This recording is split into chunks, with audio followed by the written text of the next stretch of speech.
Yeah. So Primo, welcome to the Loco Love Podcast. It's Tony, Sam, Anthony, and then we got another special guest in the background. Another special guest. Hello. It's me, Blue. It's me, Blue. It's me, Blue. It's a me, Blue. It's an actual person, not the color. The color's not talking to us. Manny's on vacation. Our typical background voice, so Lisa's filling in for Yeah, him. you need to be a little bit like more smooth. Like, man, you gotta be like, hey, what's up? Be like, I sound like a little boy going Yeah, to Manny- right now. Manny- I don't know what you want. Manny was like, I didn't sound like that. Manny does like, he sounds like smooth R&B jazz. Yeah. You sound like that kids I sound pops like where a they change the chicken. songs. They change the like- popular songs and they have little kids singing it. What do they call it? The Kids Pop songs. Kids. Yes, that's what you sounded like. I'm not gonna Alright, so anyways, so we got Anthony here, who's actually our guest. How's it going, Anthony? Hey, it's going great, man. Thanks for having me on the show. Well, definitely appreciate it. So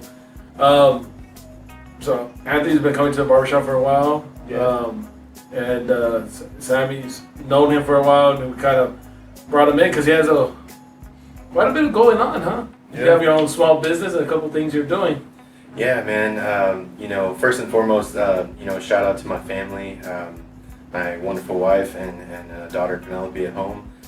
They're amazing. They're the fuel to everything that I do. And Sam was actually one of the people that Sam and Blue, I should say, but both inspired me to really just kind of pursue more and to do more with what I'm doing.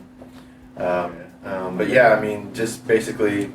My family's a big reason why I'm doing this, but also Blue and Sam, just seeing how they've grown this business, and we love to be supporters of it too. So, but yeah, I mean, more so about the photography. I go to school with Full Sail University for broadcasting, and also with UTSA for communications.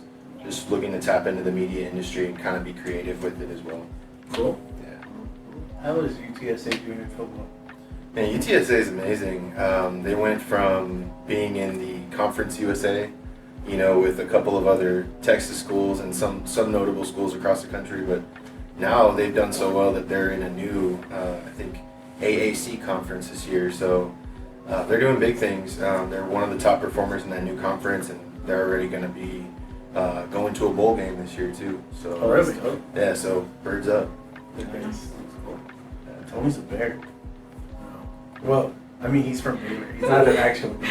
Yeah, Dude, that's a sick school though. Baylor. Yeah. I was there when they were crappy. They were not good at sports. They're like a juggernaut now. Now they're pretty good. You were the jinx. They kind of go through their thing. Like they were good before, like I was there, and then they go through like a little bit of scandal, and then they get better, and then they go through another scandal, and then they get better, and they go through a scandal. It's kind of a roller coaster ride. I was there with. So you're saying You queued him up. so you're saying the Spurs are gonna win a championship next year? Then? As soon as you said Skittle, I was like, Sam's already on it. Yeah, I'll take the championship. According to DeJounte Murray, we're not going to win another one for 10 to 15 years. That dude was like on some bully stuff like during the summer though. Really? What? Like he called out the Spurs, and then like he went hard on one of these like rookies that were gonna come into the like on a pickup game type style. Like he was just like at one point I think he like almost jumped on the kid's back. No, I didn't pay attention to him. Yeah. Honestly, I don't think he was ever that great. Like I thought he was good, but I didn't think. Like I think they oversold him, and I was kind of glad that they let him go. I think you guys, Spurs fans, were like looking for a savior around that time, and they were just like, oh, this guy's gonna be it. I just don't think he was ever consistent enough, and just like honestly, they just haven't had. He's no Jalen Green. I just don't think they've had anyone that is like a Duncan or Ginobili who have this killer. It's a quiet killer instinct, but they're winners. Like they will compete. Like I'm not saying those guys don't compete naturally. They're in the NBA. They compete. But there's like that different level of competition where like Ginobili was always throwing himself on the ground, doing whatever for. Like Didn't matter if it was. mentality. Yeah. I think the closest thing to that era, right? Well, I mean, first of all, DeJounte Murray was like the last of the Kawhi Leonard pack of players on the team, right? But I think that, you know, now Keldon Johnson and Devin Vassell, those guys are like early 20s, and I think they're showing the closest flashes of what we've seen before. So I'm excited for those guys. Yeah, it'll be interesting. I mean, to see where the Spurs head. I have honestly, like yesterday, I was sitting watching a little bit of the game, You're gonna get knocked down in the like first there's like, I did the last time I went to They the still game. make it. The Rockets. last time I went to the game, We got Jalen Green and Jabari Smith Jr. Like we got a good squad building over there in the Rockets. yeah, I don't know who Jalen Green or Jalen Jabari Green's is. amazing. We just watched that documentary on the Dream Team. Okay, they had heavy That was- hitters. That was redeemed. Heavy, whichever one. Dream Team was Heavy Yeah. hitters didn't win. So But that's a lie. I- Redeem Team won. I think with the Spurs, it's gonna be interesting. Like I went to the game the last time and I recognized very little of the players. Like it's weird going and seeing and not really knowing who's who or who's what. Yeah. Just because I don't know. It just had like it had an interest me to see them play. Like they just didn't have that fire in them anymore. It did excite me to see like young legs though. Like not in a weird way, but I mean like, you know, like no pun intended, I swear, but Not in a primo way. But you know, like the last couple of years with the Spurs, I mean, it was primarily veteran dudes, which is not a bad thing, right? You got a lot of great minds, but you're not seeing anybody take off the ground and go slam on somebody or postering somebody or something like that. So it's cool to see these young group of guys just try to pick up from where we've left off. I think that's the biggest thing for me. Yeah, I feel like what really tanked it for me, like the Aldridge, DeMar whole thing, that was just a horrible time. Like Yeah.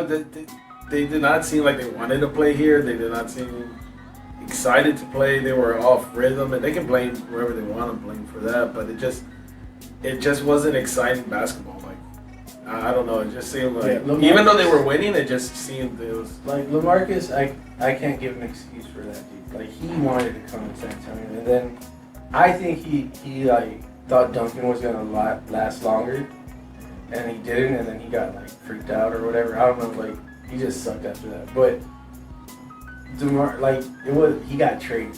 That wasn't really his fault. That was like he was part of that whole scandal, like with Kawhi. yeah, Like, but he was just it like wasn't really the scandal. I mean, the scandal was before, but once they were gonna trade him, I mean, I think you still got to make the best of the situation. It's like, I don't even think it was a trade that got him. I think it was that Kawhi won that first year there. Like he could not get over that mental block. Like he's in the city, Kawhi won a championship, left the city he couldn't win a championship. Kawhi wins over there. Yeah. Like he just had like a mental block. And the way he did it too when he went to Toronto, you know, he just like took over the team. Some playoff moments that like, you know, you can't forget about where he wins the game. That and stuff iconic like shot. That iconic shot that was bouncing on the rim. Yeah. But now he never plays. Yeah, I know. It's all load management. It's all karma. That's true. No. Maybe. Always injured.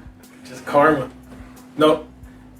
He was starting to use the same excuse there at the Clippers. He used it also at the Raptors. That the trainers and them don't know what they're doing. Don't do this and that. His MO is the same everywhere he goes. But he won 2 championships off of that. That's why they'll put up with the scrap. He won on the West Coast and the East Coast, I'm not saying he and 2 different countries. like Kawhi is a great player. He just comes with a lot of baggage. With his uncle running the show behind the scenes, I don't know if that's still the case or not, but it was a couple of years ago. Yeah. He was with the Spurs, you know, that's just a whole problem because if you involve family members, they start wanting to run the show. And I Well, just it- don't understand it how happened- they're not gelling over there. What? Because they've always had a squad since he got there, and they just can't Well, get their stuff together over there. Because there's no consistency. Like he plays some games, he's out. Then It's not they were COVID. all injured and stuff like that. Huh? Oh, I coughed and I said it's not cool. Oh, Very Sam. but I just don't think there's enough consistency. He doesn't play long enough. He gives you enough production to show that he's a skilled player, but not the production you want out of a superstar. That's what's happening over there in Brooklyn too. So I know you're headed like into broadcast and stuff like that. Like, what kind of broadcast are you want to do? Like sports? I would love to do sports. Weather guy or no, no, an emphatic no. No, but yeah, sports really. My daughter, she's played some soccer already early on, and you know, I've kind of used those occasions that she's played to kind of showcase her talent, but also get better at my craft too. Okay. And so just. But yeah, I mean, I'd love to get into sports. I was a student athlete growing up here at a local private school. It's called Cornerstone Christian. So I went there. We won some state championships in football, and it's kind of been just all sports ever since. I didn't go to college to play sports, but I've kept up with it like this crazy avid sports goer, right? Yeah. And ever since then, it's just been. I always keep up with statistics. I always keep up with the news or salary cap type stuff. So. I play fantasy, football and basketball, so I'm definitely keeping up. That fantasy basketball is tough. It is. That's what I have to update my lineup for like the whole month and hope that there's no injuries.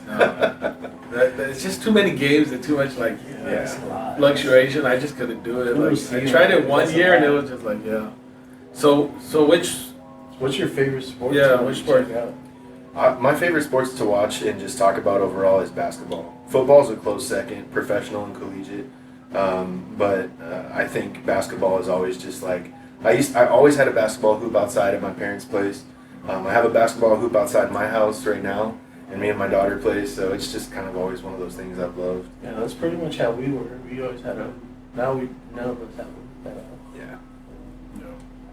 Tony played high school and everything. Yeah. They're playing high school, they're playing college. I mean, we play recreational and stuff like that. But Right. High school play.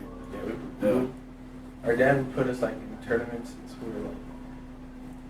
I think my first league was at 4 because they needed an extra player, so they just threw me in the team. But we were playing when we were pretty young. Yeah, we played quite a bit, and then all over San Antonio, just different areas and things like that. We played like in AAU games when we shouldn't have been in AAU games. Like we were that raggedy team that somehow got onto like the tournaments, and like we would put out a couple wins here and there. But it was always funny because like you'd have these AAU teams come in with like all Like the Wolverines. they'd come in with these like slick jerseys and warm ups and stuff like that, and like we just show up. They were funded. Yeah, we were not funded. We were funded by the West Side. But it was always fun to play and stuff like that. Yeah, it was So- really cool. All right, so naturally, I see you wearing the Spurs, which Yeah. is a good choice. Good choice. That's debatable. No, They've always been my team, man. I even through the dynasty years, I was a kid through those years, so I was collecting all the newspaper clippings, and I still have some of them actually, just as a collector. So what's the dream job? Is the dream job like broadcasting for the Spurs, or is it like one of the news stations? Like what? Or the Rockets. The dream job is definitely to work, in front of the camera alongside Sean Elliott and Dan Weiss over at Valley Nice. Sports. No, I'm just kidding. But, Nice. that would be cool. But I also try to be versatile and use my craft like behind the camera too. Yeah. And so like I can edit, I can do, I take a lot of photos, sports, portraits, I mean any street photography, stuff like that. And starting to get into creating social media reels too. Okay. So just trying to be versatile so I can maybe work with a network eventually one day. And I know how competitive it is to be in front of the camera, but I also can show that maybe I can offer something behind the camera too. Yeah. No, that's cool. I mean, that's kind of the way a lot of them. I mean, what's his name? Andrew Wozanowski. I can never get his name right. Oh, Adrian Wojnarowski? Yeah. Like he was behind the key. I mean, he rarely comes out of the camera now, or he comes out quite a bit. But before, all he was like an insider knowledge and stuff like that. Now he's all over the place. Now, if he puts his stamp on it, Yeah. it's official. Yeah. Yeah, it's funny how they all just kind of come out of nowhere. Like you just see these guys that are just kind of behind the scenes and things like that.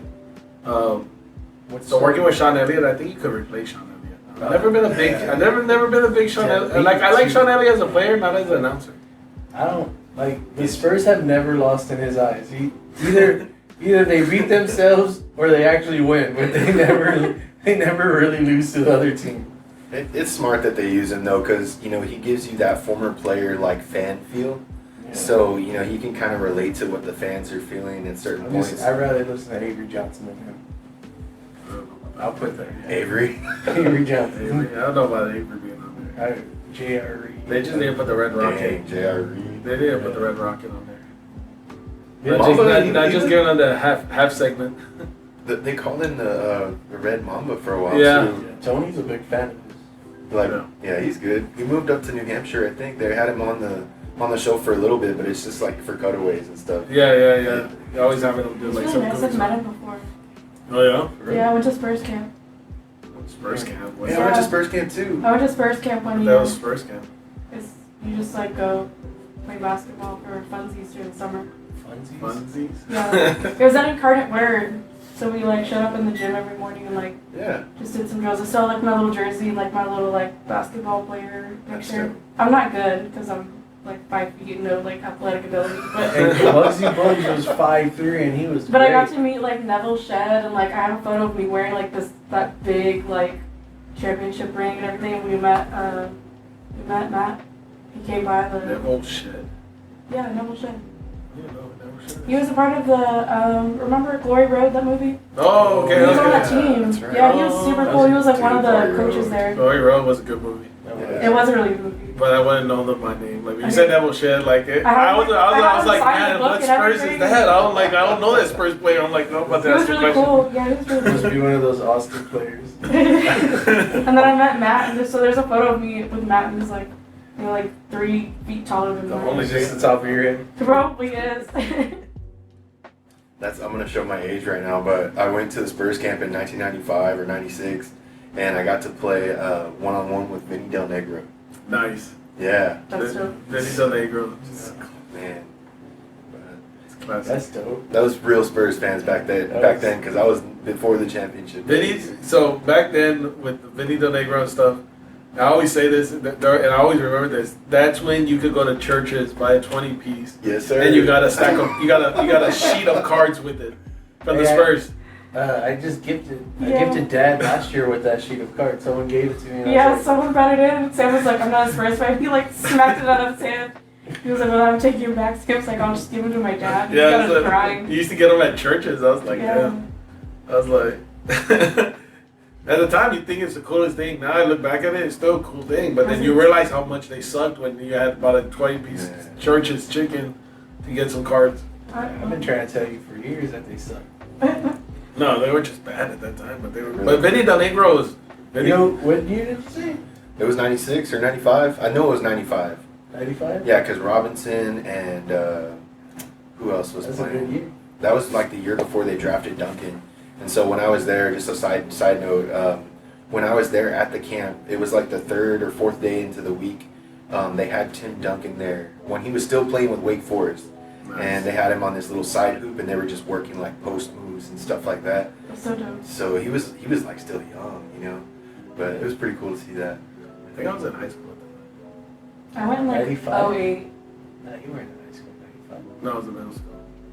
Yeah, I feel like Duncan. When did Duncan? because you're 2 years older than me. I was 96 and 10. 97. 96, Because I was born in 85, so that would make me 10. We'd have to be 12 at that time. Unless you're that smart, you're in high school. I feel like TJ smart. I guy. always feel like Tim Duncan. Like I think because Tim Duncan, they won the first championship in He said '99. that he was 99, still yeah. in Wake Forest when he saw him. Well, they didn't win the first championship till 99, but Tim got in the league in like They won 96. half the championship, by the way. I don't remember who it was. One of the announcers said it was not a real championship That was probably because it was like only 41 games that year. Yeah. But I mean, who's in control of the NBA lockout? Come on. Everyone played the same amount of games. Everyone had the same amount of opportunities. And actually, it should have been a lot tougher because they should have been more rested because it was less games. That don't make sense. It does make sense because you go through 82 games. There's wear and tear, injuries and stuff like that. There's less injuries, less wear and tear when you go 41. You got a fresh team the whole time, for the most part. I mean, it's almost like putting the asterisk on the Rockets championship because Oh. Jordan wasn't in the league. Jordan was in the league in the second championship. Man, but he came in like a month before. The dream. To your point, it was a shorter league for him, so he wasn't ready to That's go. all Sam has to hold on to the rocket. Every time anybody comes in and challenges him, he's like, we won 2 championships back to back in the Jordan era. Like, that's all he's got. Hey, but I'm not gonna knock Hakeem the Dream, man. The Dream was this. He was on it. I'm a Spurs fan, but you gotta give credit where credit is due on that one. Dream was good. And Vernon Maxwell was good too. Yeah. Sam Cassell. Yeah, we had a squad. Robert Horry. I think Hakeem was way better than David. I think they were different players. Yeah. I mean, I think Hakeem had more post moves. That's what makes him. He was more post moves, but if you were looking at a running center, that's gonna be Robinson was like an athletic center. And he had that jump shot from the elbow right there at the free throw line all the time. Just saying. That's why it was good to see them battle because it's just two different moves. Like it's just two different. I think Hakeem had a higher IQ too in basketball. He was tricky, man. He did that up and under move, and it was over. Yeah, that dream shake was. I mean. Well, it's because Robinson was serving our country. Well, Hakeem was fighting. He was fighting lions in the jungles. Hakeem was serving him. While he was fighting lions in the jungles of. That's harder. All he had was a spear. All right, so he had a spear and passion. All right, so who's your top 5 Spurs? Top 5 Spurs players all time? Yeah. No. Tim Duncan probably first for sure. No, that's cliche, but it's Timmy. I really like Tony Parker, Ginobili, and I would say my 4th would be probably like, I don't know, man. Like I really like. There was this guy in '94, I think, and they called him the Rifleman, Chuck Person. Chuck Person, yeah. I liked him a lot, but I also like Keldon Johnson a lot too, and then Ginobili. So if you look at Chuck Person just in the Spurs, like he still had a good career, but Chuck Person was a killer. He could light it up, man. He could light it up.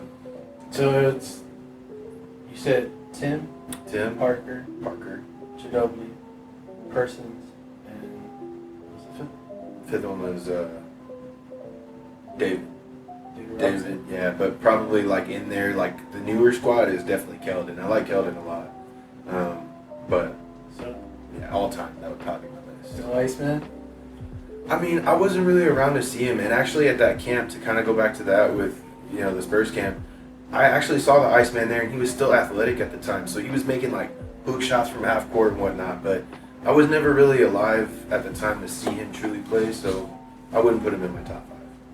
No, that's fair. Top 10. Yeah, that's fair. That's fair. Yeah. I think Iceman, when you see his highlights, you're like, oh damn. All right, yeah. And when you hear the other ones talk about him, like when there was something, I can't remember what I was watching, but there was a point where Dr. J talked about Iceman, and he, like the way he talked about it, it was just like, I think it was a Dr. J documentary, but he was talking about how like when they all left the ABA, went to the NBA, and he seen when he was about to leave the ABA go, he was talking about how, the Iceman was lighting people up like 40, 50 points a game in the ABA, and then like you're going to different teams. And I do think he's slept on for sure. Like for the older generation, like I don't think he gets mentioned enough. He doesn't. Now I will say this: what's interesting is like he did look athletic for a long time. Just more recently when I saw him, that you actually see like he has that old man belly now, and like I didn't before. He was always just skinny, always slim, always lean. Yeah, now he has that old man belly. Even like Dr. J, he gets slimmed up. Yeah. What's that old man belly? Yeah, it's like he's still skinny on top, but he has this belly, like it's just so weird. It's like a little like a beer gut. Like yeah, kind of like that. Yeah, it just looks weird because like you see, like I remember seeing the Iceman, and he never looked like a big guy, and then like I think when they were doing this the 75 year or 75, they showed him on there, and I was like, damn, it's like he didn't look. I mean, not that he looked like he was headed to the grave, but looked like some cirrhosis of the liver starting to hit him. My wife tells me I tower over people, and I'm only 6'3.5". So when you see a guy who's 6'8", you're just like, dang, man, like, wow. Welcome to my world. I feel like everyone's a giant. Same. So I'm with you for a lot of your list. Not a big Parker fan. No. Yeah, I think No. I'm gonna. I I think he's overrated. Parker, you put him in there. You gotta give Speedy Claxton and Vernon. What was it? Speedy Claxton. God, why is his name slipping? Because we said Vernon. Malik Rose? No, not Malik Rose. Another point guard. Yeah, it was another point guard that saved him in the playoffs. It was Speedy Claxton. And, God, he was a good player. But he came a backup when he went to the Spurs. Byron Neal? Was it Brian Neal? No, Brian Neal was decent, but no, it was back when Speedy Claxton one year went in and saved them several games. Like they put him in and he saved them several games, and then there was I keep wanting to say Sam Cassell, was not Sam Cassell. He was a starting point guard somewhere else, and as he got Did older. Sam Cassell even play for the Spurs? No, but it's just the names have gotten stuck in my head now. But anyways, no, I do think Duncan's up there, Robinson's up there. Ginobili is to me is I think they still would have won a lot of championships with Duncan, but Ginobili was a game changer. He excited I don't know why everyone used to say the Spurs were boring. Because when you would see Ginobili, there was nothing boring about his game. Ginobili was always my favorite.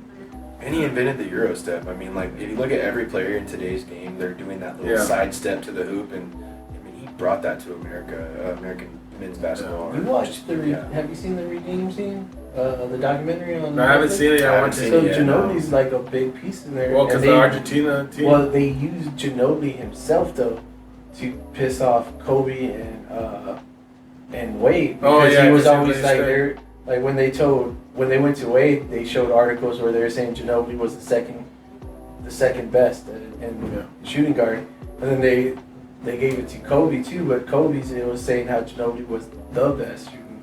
So he was highly praised. I guess but I think I think if I had to put a Spurs list, which I would hate to do that, but I would put Ginobili in there. I would put him maybe right after Duncan. I love watching the old basketball games So too. it would be cool. Not just Spurs, but just Ginobili. so going outside of the Spurs. Who are your top 5 NBA The greatest. Greatest players? Yeah. We were on number We're giving you the hard broadcasting quick. That later on when you get on ESPN or you're there, they're gonna bring this up and say, right. "This guy said this." Remember in 2022? We dug up this little podcast called Loco up out of nowhere. You know what? I think for me, I think the first was going to be Michael Jordan, just because he was so influential in my childhood. The guy was just, amazing. Everybody. And he influenced a whole generation to carry the ball. No. And also, He influenced them to fly. but for me growing up, I think it was also the brand he created too. If you're gonna emulate yourself off of anybody, that dude had it all or has it all.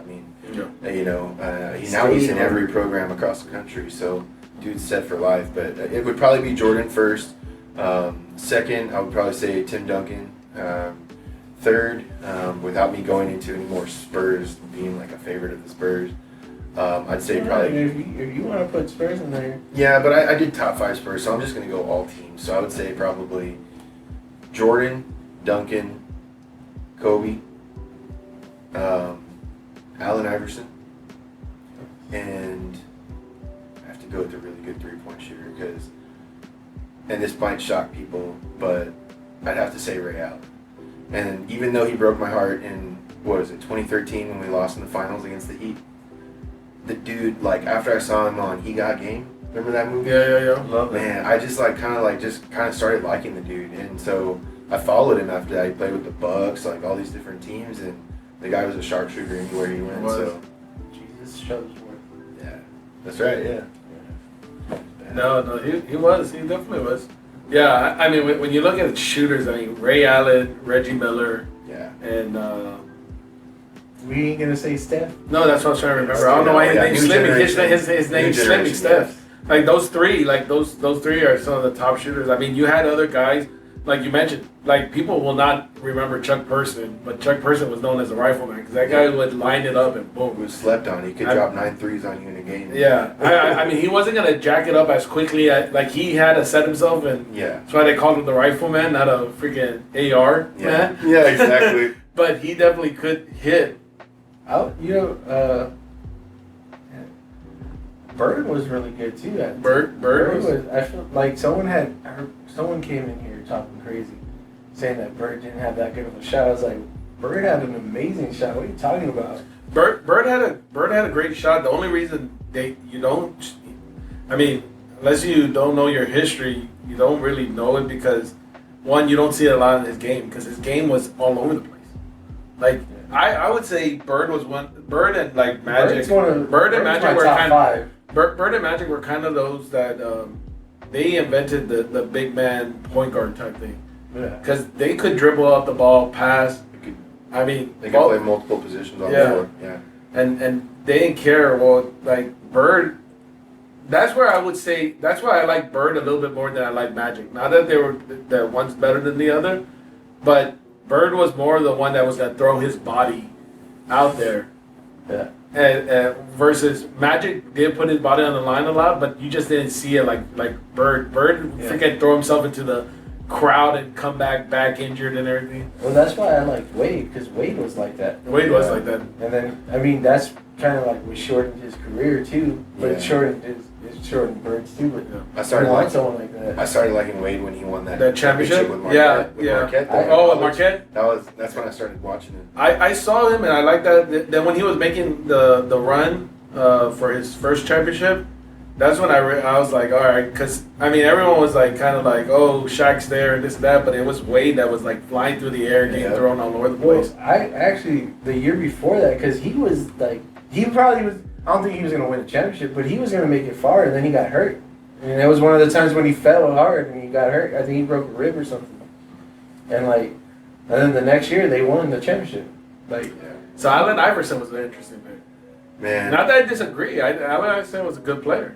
Man, one of the most iconic moments when I was watching them play against the Lakers in the finals, I think it was like 2001. Yes, the step over, man, and he just used to have like a crazy crossover. He was short. He wasn't very tall. He was like 6'1", I think. Yeah, so, Kobe said. I remember I read a thing that said Kobe said that everyone was lucky that Iverson wasn't 6'5", 6'6". Exactly. He could get by anybody, and he had the odds stacked against him. Like he actually had to create more space to get a shot off from somebody because of his height, and he still did a great job, doing it. So I was trying to figure out how to phrase this. Player in the NBA who could have been great but wasn't. I'm not gonna go current topics because Sam was gonna go. He was gonna go with the. I still think it's still hope for him. Josh Primo. Yeah, I'll throw his name out there. In China, he'll be good in China. He's gonna be the next Marbury. Yeah, Marbury win. They need a new one now that he's retired. But who's out there that they were still good but could have been great? There's this guy. He played for Portland. I can't. His name's just slipping right now. But Greg Oden.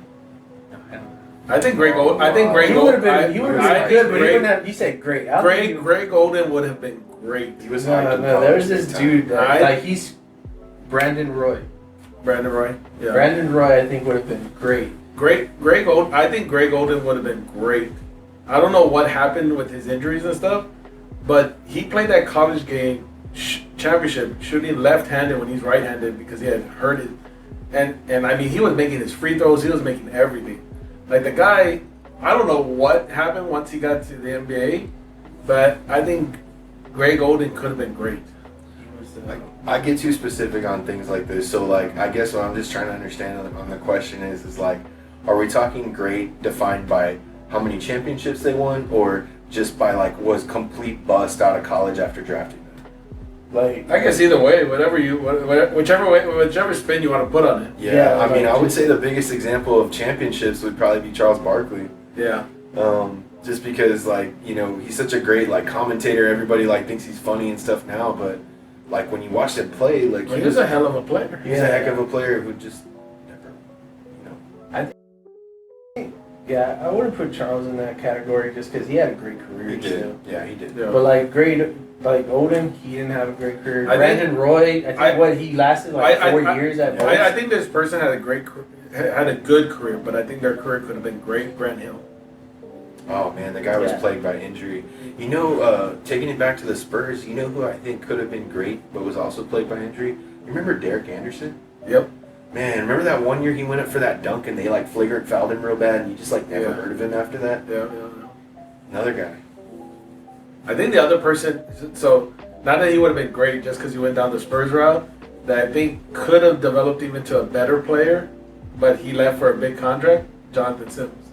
Oh man. That guy just had raw talent jumping out the roof. I think he was just a good fit for the Spurs. But that's what I mean. He would have developed into a few more years. Good player. I wouldn't say great. A few more years. Well, here's the thing. Like he was starting to become. He had natural athletic ability. He didn't have the organizational. And I don't want to say basketball IQ, but it wasn't as high, I think. But he was getting there.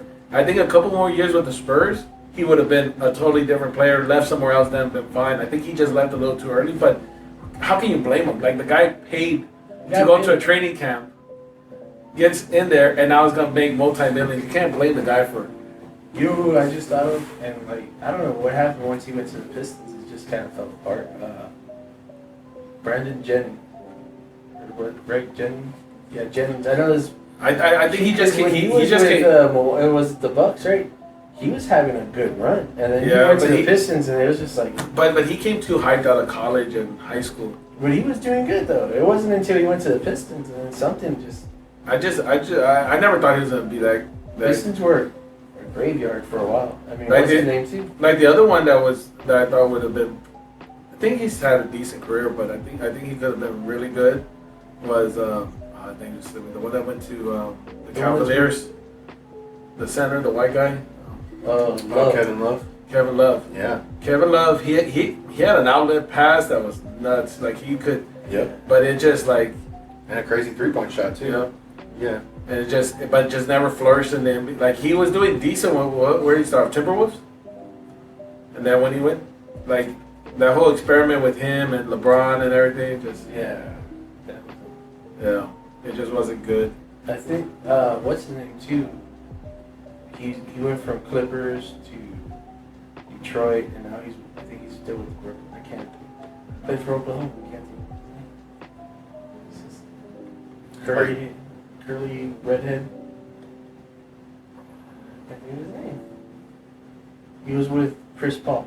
It was Chris Paul and I can't think of his name. I don't remember. Played for Oklahoma. Oklahoma City Thunder? No, Oklahoma. Oh, you're talking about what's his Blake name? Griffin? Blake Griffin. I feel like he had potential and he kind of fell off.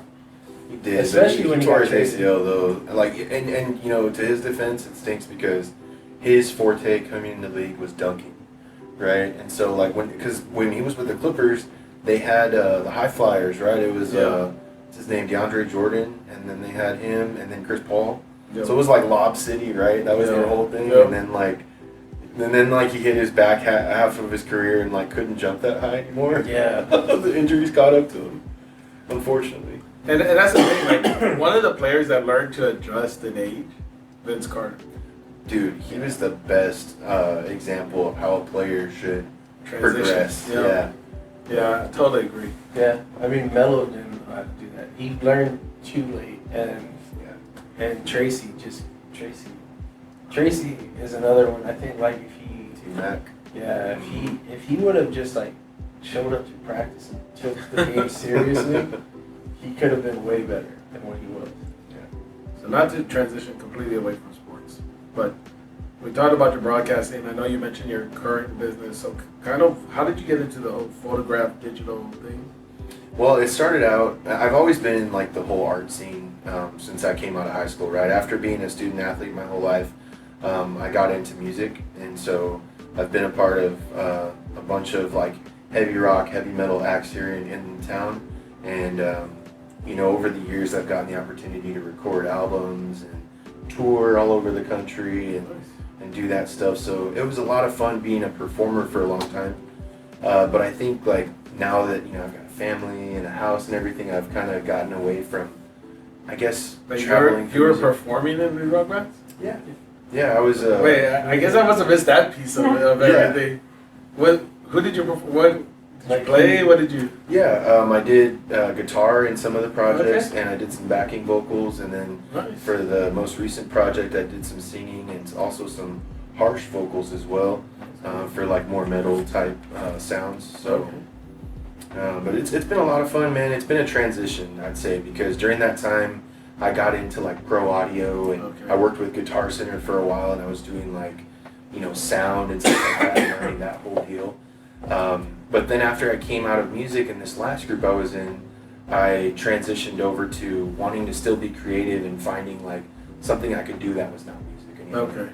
And not that I've given up on music or anything, it's just like not my main thing anymore. So I'd say now it's like I've gotten some camera gear, and like I want to like just compose pictures and art and do that, and I think it like goes well with the broadcasting thing too. Yeah. You know, because it's kind of all in the same field, and I can work on everything all at the same time. Okay. And that's how me and him became cool, because he was getting his haircut from another barber that I worked for, and he walked in, he had a Silent Planet shirt, and I was like, that's a sick band, dude.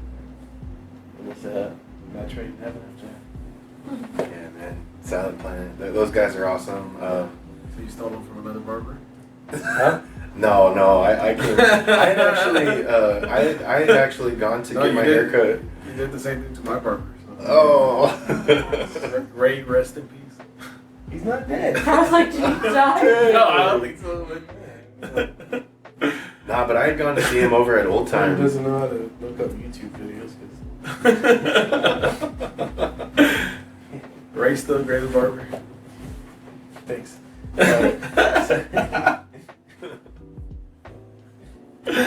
No, the photo. Transitioning back to the photographs though. Photographs, yeah. But yeah, that's how we met. I didn't steal them from another barber. It's a doggy dog world. It is what it is. But it's no, it's like so. So when you do the photograph stuff, like, so what kind of services? Like, is it family portraits, or is it like, what kind of things are you doing so that, you know, if someone wanted to hire you or, you know, get your services and stuff? Yeah, absolutely. You know, right now it's anything. It can be for sports. I specialize in motion photography, also portraits. If you have an event or occasion of any sort, like I had one client who was doing Rest in Peace to My Youth, so it was like 20s going into 30s, and we, you know, created a set for her and did that whole thing. Really? Yeah. Rest in peace to my... From 20 to 30. Wait, they thought they were getting old at 30? I guess it's just like one of those big crossover moments, and that's interesting. Like, she already had film already, or she had like some kind of thing in mind, and you just kind of put it together. So, how did that... You know, I asked her kind of like what her ideas were going to be and what she wanted for her birthday, and she wanted it to be like kind of spooky themed, if you will. Okay. And so we went down to the Ghost Tracks here in San Antonio, and you know, it kind of had like an old, you know, feel to it. And we had some black balloons, and like, you know, we did some black and white, we did some in color. So that sounds really dope. Yeah, I mean, we got the railroad and like all the trees that line the railroad, and so it's really anything. I mean, I'm creative in the sense that I'm gonna try and use your ideas and bring them to life. Yeah. You know, our whole motto is like creating memories that you can take with you, you know, along the way. Nice. And so I think it's really just about, you know, listening to the client's idea and kind of turning it into what they want artistically. That's cool. Yeah. That's really dope.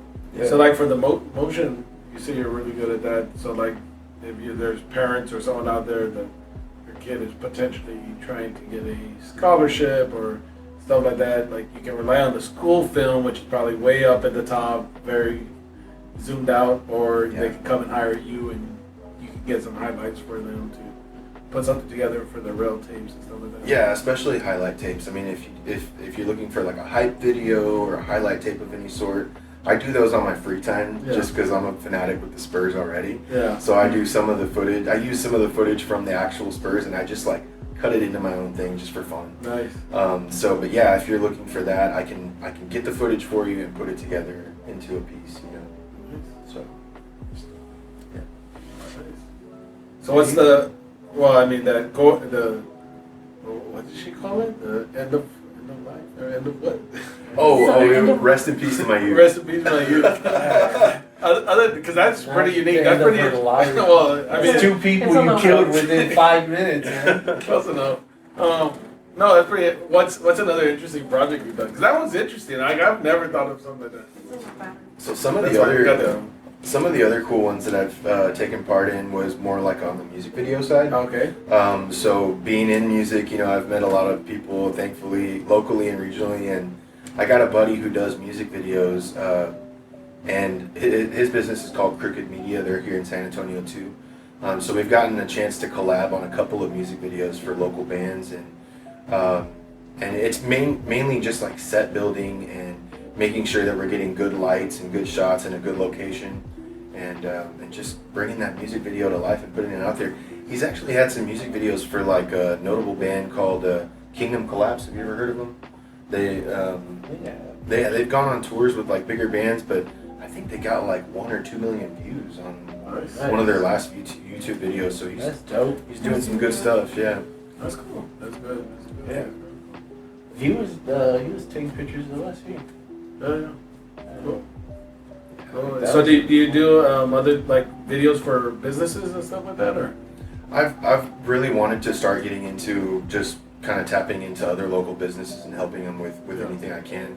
I was mentioning to Sam too, you know, just in their search right now for the additional barber, that I really wanted to try and help them put together a reel of some sort, just to kind of, you know, get it out to more people and let them know that they're looking for somebody. So.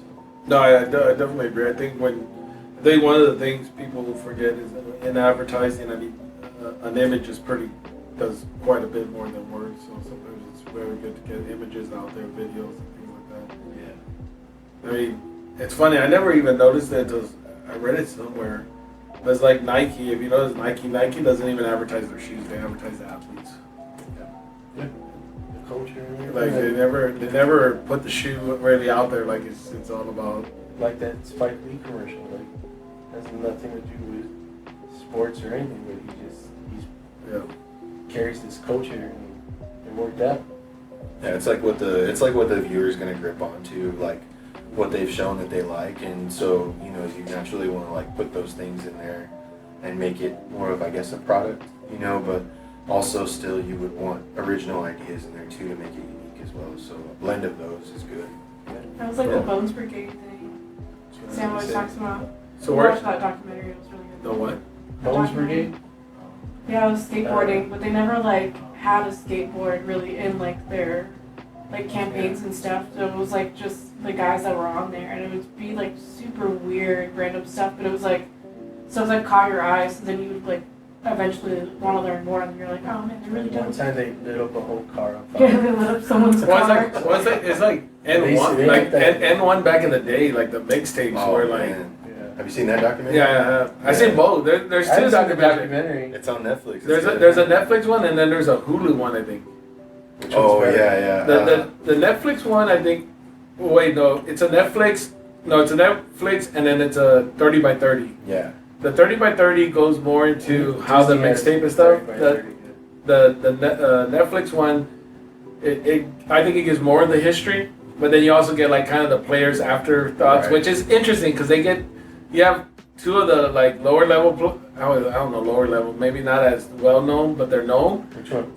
I can't remember what their name, but one of them's kind of like complaining like, oh, I ain't get enough money, I ain't get enough this and that. But then you have the other, like the professor and all these other ones who are like, hey, it blew up my career, like, he did what he did. The professor's still popular. They still have him in on stuff, so it helped him. But some of the guys were bitter about like basically being paid next to nothing. Yeah, but they didn't build their own thing. Like they Skip to My Lou, like he you know, he went to the NBA. Hot Sauce too. Didn't he get like a short stint? Yeah, he had a short stint, and then they kind of create. Yeah. But I think the ones that were complaining, they didn't create their own thing. Like the professor continued to create his own stuff. Like he's on YouTube, has millions of followers. He stayed active. Yeah. Bone Collector still does some stuff. Like he'll collab with Professor. The professor. Yeah, I can't remember which one it was. I can't remember which one it was, but one of them was kind of like complaining, like, oh, they didn't give us enough money and this and that. And it's like, well, you guys were all contractors, and they were gonna pay whoever was bringing in the most people. Exactly. I love the N1 mixtapes, but I absolutely hated playing ball, like pickup games during that era, because these dudes were like trying to do that. So, like stop trying to do something. Like then you strip them, and they're like, bro, that's traveling. Yeah. I remember this. Well, that's why a lot of them did make it into the NBA, because they can do street ball moves. Yeah. I mean, in that documentary, the professor actually talks about it. He was like, yeah, I couldn't do it in high school and stuff like that, so he focused on the street ball game. Yeah. Which is totally different than playing organized ball. Yeah. Like, but most people that try to pull, they could. Like, I was just like, dude, strip them, easy layup, thanks, man. Yeah. Get off the court. No, that's cool. Yeah, no. If they wanted to get your services or get a hold of you, where could they contact you or find you?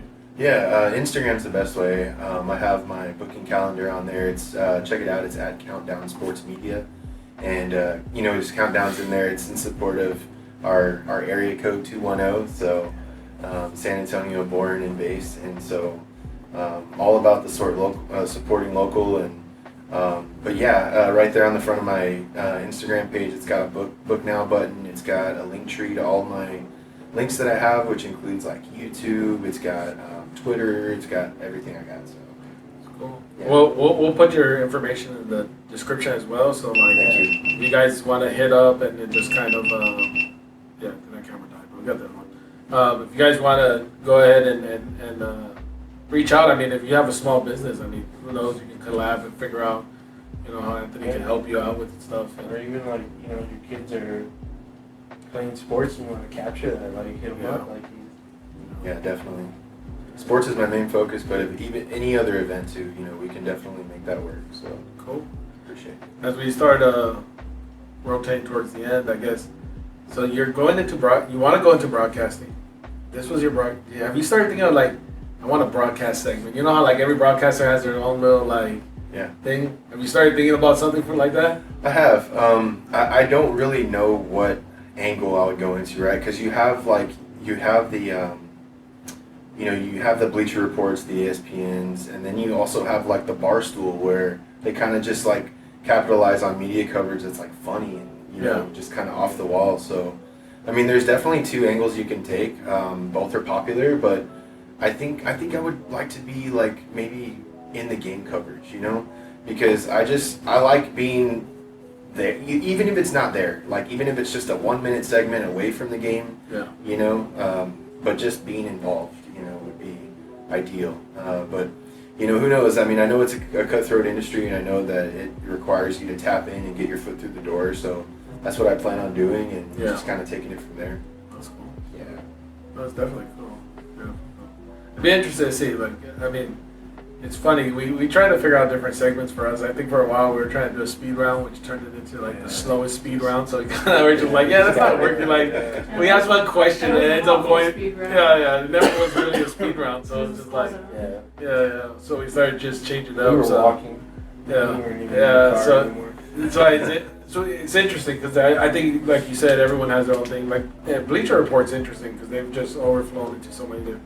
I thought they're. I like Inside the NBA. Inside the NBA has a very good formula because they're just fun. They're funny. Like they give you the basketball analytics as well, but they're funny.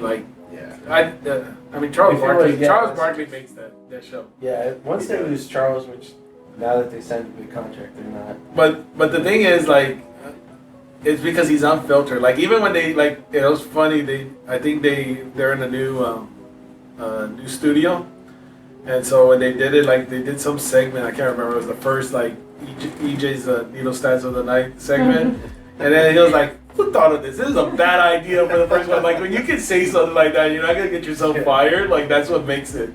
He has no issue saying, this was a bad idea. We shouldn't have done this. On the documentary, they show that one time when, there's a movie coming right after their show, and he's like, you guys can change it. This movie sucks.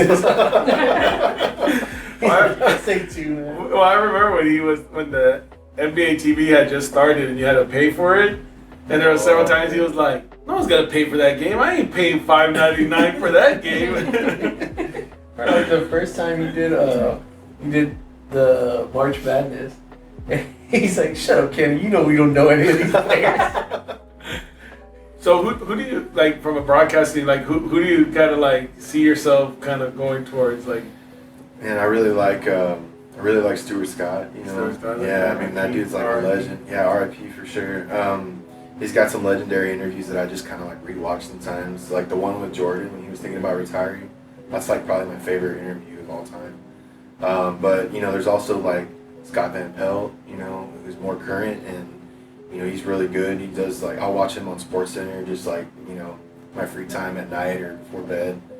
Man, there's so many. You don't want to do a Stephen A.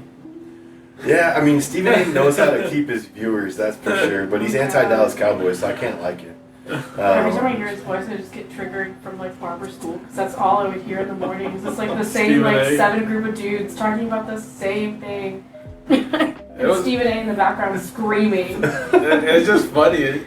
There was a part where like Kevin Hart came on one time and he was like making fun of him. He was just like, you just shout, and say some big word no one knows. Make up words. Yep. That's his whole vibe, you know. I mean, I think he was good with like Skip. I don't think they should have separated. I think him and Skip had a good flow.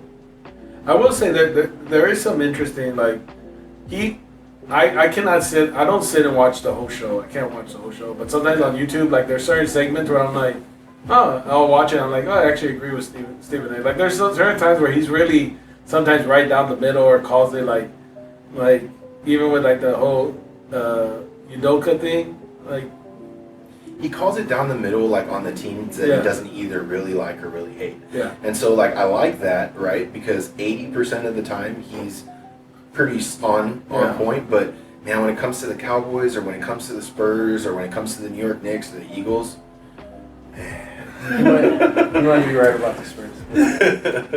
So that's when you go to Skip Bayless, who loves the Spurs. Oh, I don't know if I'll go that far on the other side.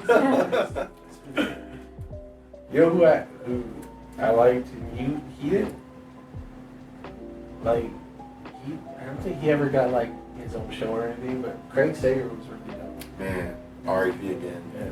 He was really cool. Really colorful jackets. Yeah, his different ties. Yeah. So then, like on his anniversary, everyone like wore like some weird funky pattern. I will say, you know what's interesting to watch?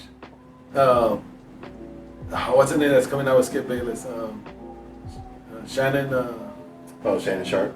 Yeah, he has his own show, his own like podcast show. Yeah. And he had one with he just had Dwight Howard on there, and he literally asked Dwight Howard. He was like, so "Why did Kobe call you soft?" He's like, "Kobe didn't say that, did he?" He's like, "Yeah, he called you soft." He was like, "No." It's like first Dwight played it off like, "Well, I don't know that. I was a hard worker. I don't know why he would have said that." And then like he was like, "I don't remember that." Then all of a sudden he like remembers. Oh yeah, that's when I was with the Houston and we were playing, and it was just more of he knew he could get into my head. It wasn't that I'm a soft guy, and I was just like, your explanation's not really that good. No, he was soft. But it was just funny. Like you gotta watch it. Like like he tries sidestepping, like he doesn't remember Dwight ever saying that. I mean Kobe ever saying that, and Shannon's like, it was all over the place. He's like proving to Shannon right there. Like soft. Like I literally don't usually like Shannon Sharp's interviews or anything. Yeah. But that was just funny. Like when I saw it, I was like, I gotta watch this. And I was packing, getting ready to go to Japan, and I was like packing my stuff, and it was just like I was listening to How to Stalk. It was just like fun. So you're a big Spurs fan. Do you believe Sammy's theory of that they're going to Austin? I don't know. I mean, the playing pieces are out on the table, and it lines up right. You know, if you're looking at it from like an organization standpoint, like they might be able to make more money there.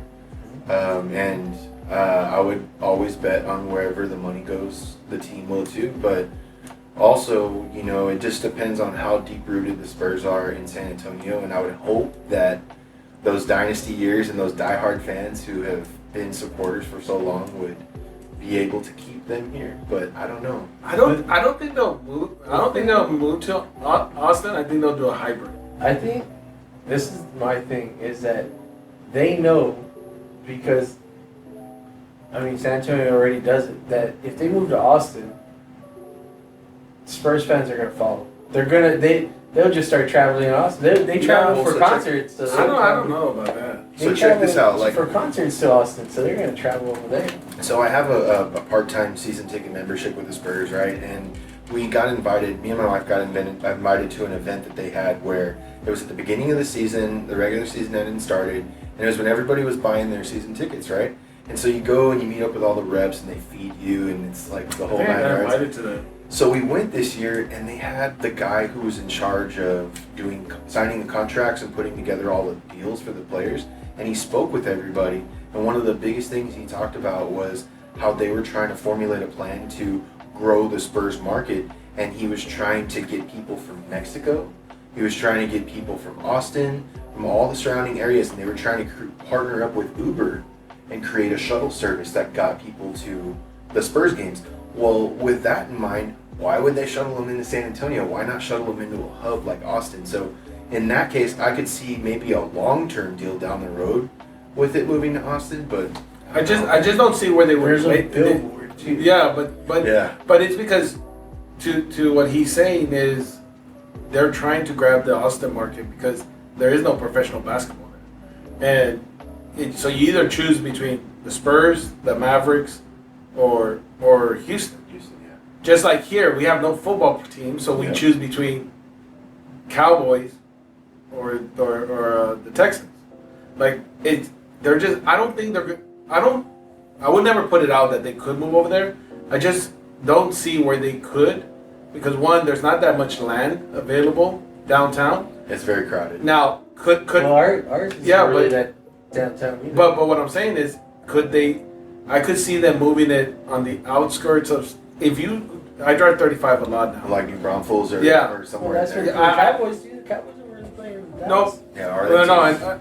but I could see them moving it out to the in between the two cities, Yeah. and then making it a regional team. Well, yeah, that's what Because- I think San Antonio and Austin's going to become.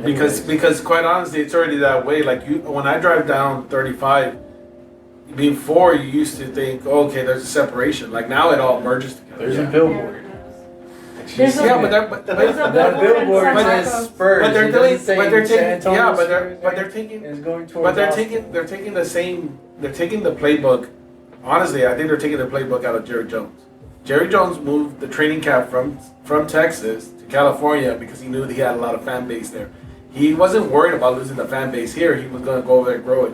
The NFL moved to Mexico because they wanted to grow it, and mostly it's Cowboys and Raiders because for some reason you go to Mexico, there's a lot of Cowboys and Raiders fans. Same reason why now they went to Europe, and same thing why the NBA does a few games in Europe. They do it Why in would Mexico. they choose Austin? Austin's down the street. I just think I think Austin they're doing that. I think they're doing a few games there, just because I do think they're trying to bring some down to San Antonio because San Antonio is growing even from an Austin standpoint. Like you'd be surprised how many people I see around there with Spurs hats and Spurs gear on.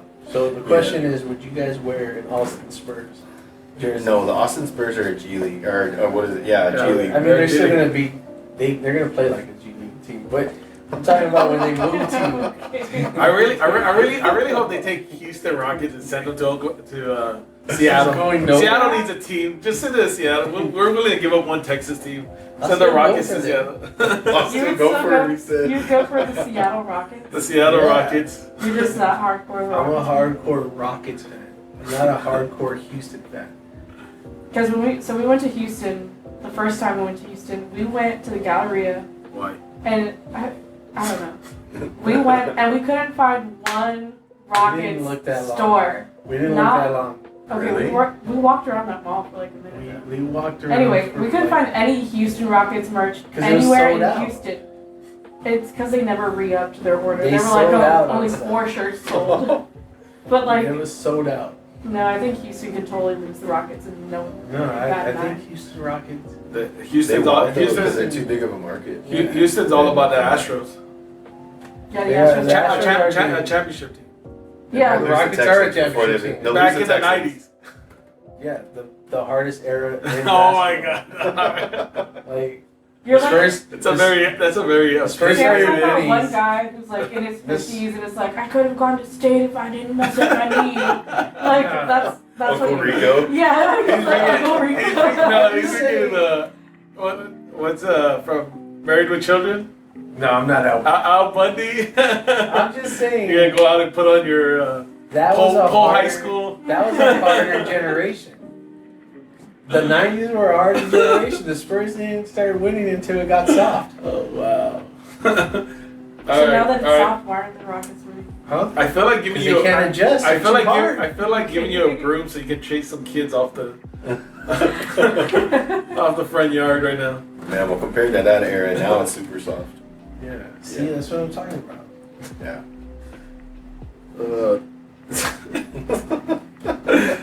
I just hope the Rockets do move to Seattle.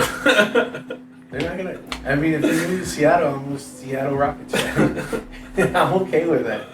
But are you guys gonna be okay with Austin's Spurs? No, I won't be. I'm alright with it from a business standpoint because I just ran out of my house and people don't want to stay there. So I'm alright. I hope they put those stadium right by my house so I can rent it out. Hey, at least we got an XFL team. Oh yeah, we got. That's we? true. Yeah, we got an XFL I haven't team. even paid And attention guess to who that. the coach is? Who? Remember the Pittsburgh Steelers? Heinz Ward is the coach. For the Really? Yeah. Heinz Ward? Heinz Huh, Ward. Didn't know how. Oh, Yeah. that's Yeah. interesting. When does that start up? I don't know when Probably this when year. the NFL ends. That's the one that's Yeah, up. it's not going to be in season. Yeah, that's the one the Rock's running, right? Yeah. Yeah. Dwayne Johnson. Dwayne Wait, Johnson. the Rock Johnson. He brought a team to San Antonio. That's cool.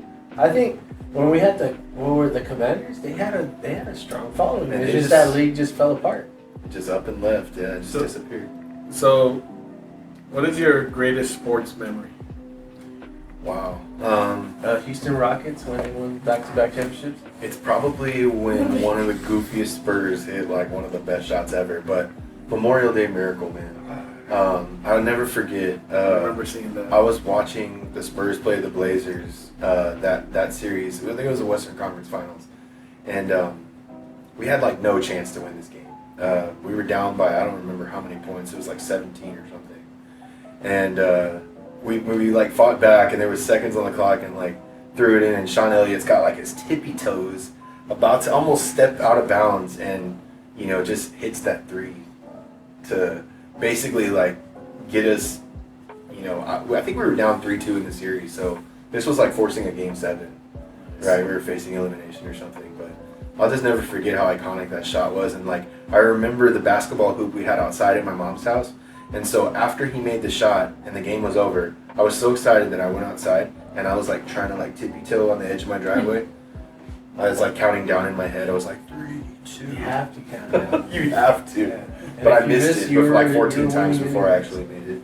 Well, that was the rule. If you missed it, your team was already winning, so you didn't lose. Exactly. Yours, Tony? Mine?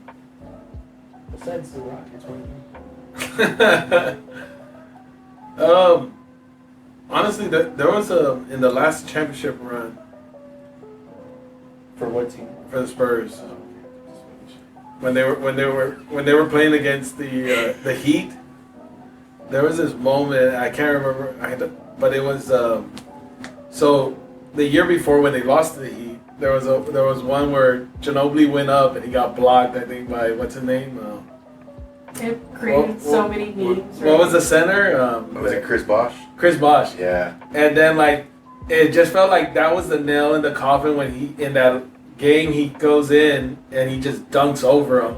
And this is end of career Ginobili. Just like it's like his legs just came out of nowhere and he just Yeah, that one he took that one personal. yeah, that one I was just like that was like I was like, yeah. What about you, Sam? Mine?